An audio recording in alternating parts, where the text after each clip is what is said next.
will be sizable, and they can join forces with our enemy. You see, envy did not allow him to think in the positive light.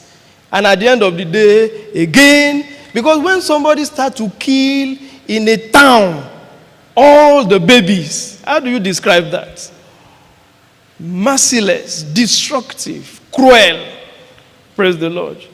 So, and then number 2, we say, envy will not celebrate your progress. When somebody is envy, he finds it difficult to acknowledge. You see, we use those words there.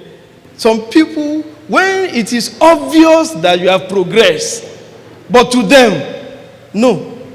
They have reason to prove to you that you have not progressed when it is obvious. So they find it difficult to acknowledge it. Or in another dimension, to celebrate, even if it's acknowledged, they cannot celebrate it, and then they cannot even support it. And then, you see, the dimension is that, you see what I said, they will not acknowledge it. They will play down your achievement. I think we gave an example. They said the person bought a car. And everybody is, you remember, everybody is happy with the car. And the next thing the person says is what? Who can remember? Chevy is a second-hand car. You see? He plays down on your achievement. And then he rejoices at the person's failure. So we say number 3 now, envy is desperately competitive.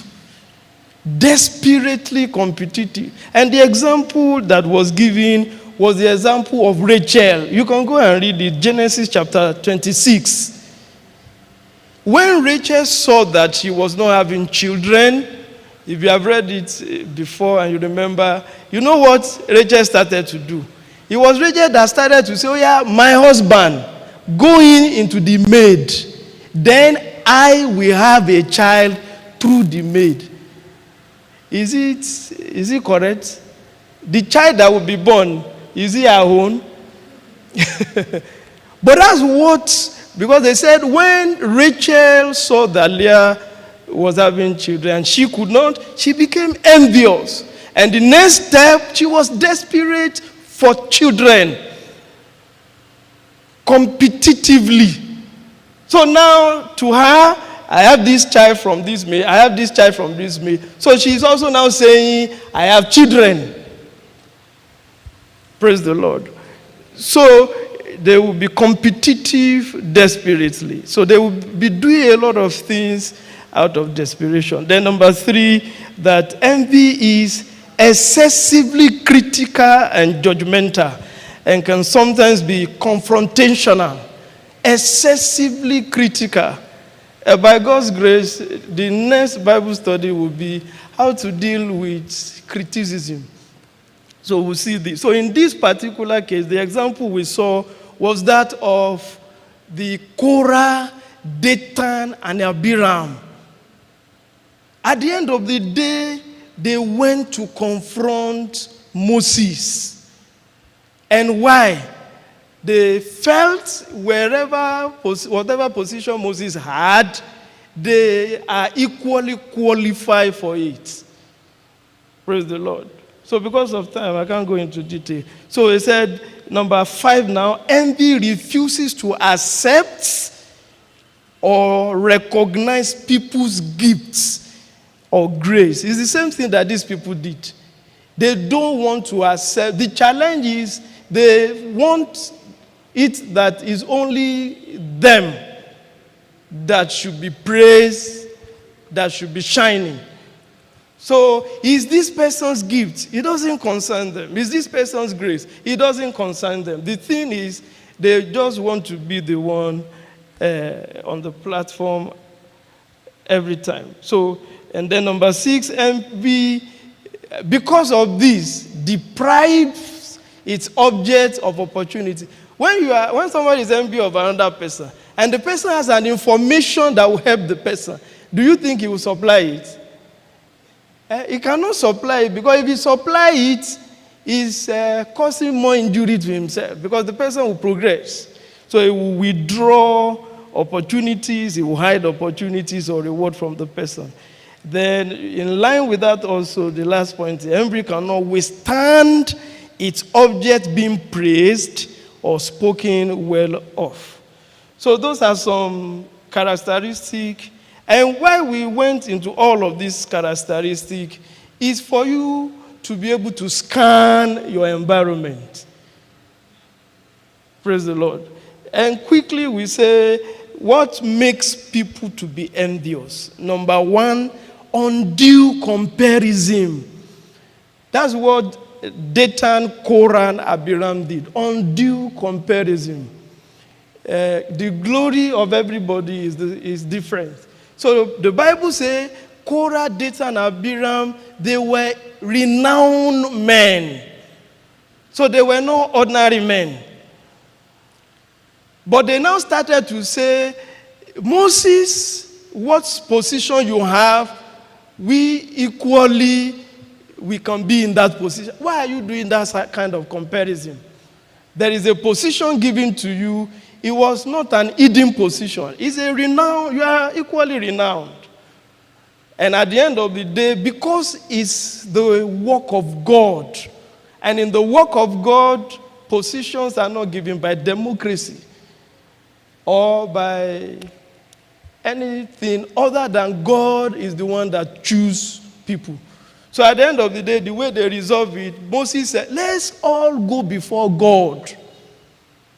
If you are equally qualified, let God choose. If I'm not qualified, let God talk. You understand? In the church of God, though, I don't know any other place.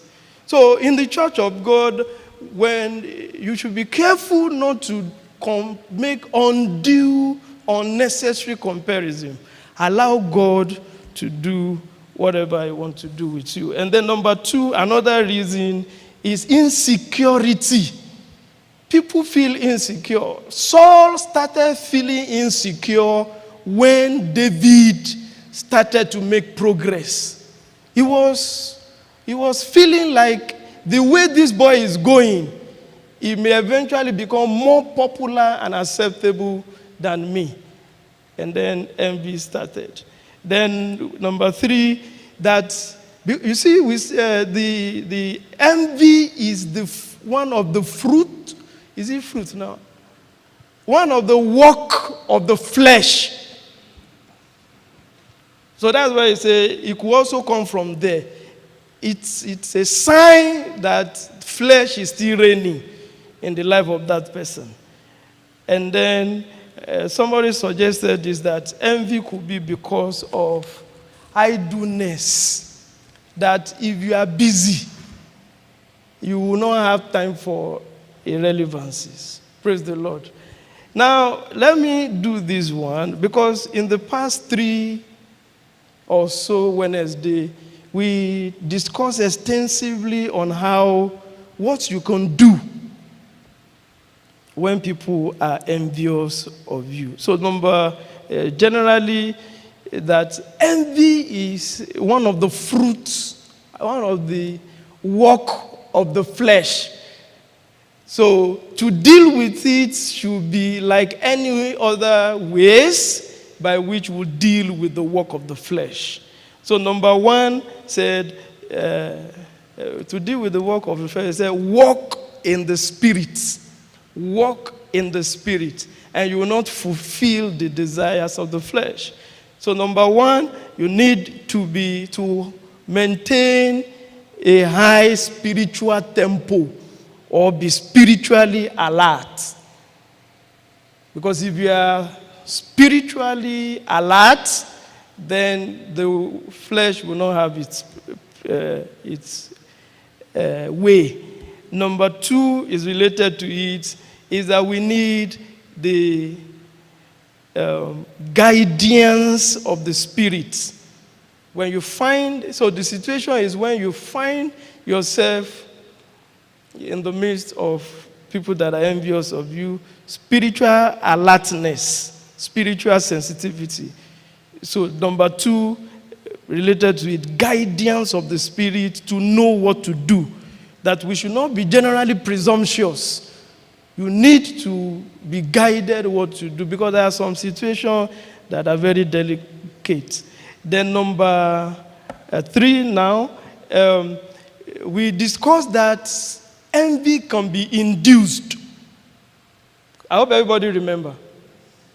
Envy can be induced. So if it can be induced, you need to critically assess yourself. What are been your behavior, your actions that have been inducing envy?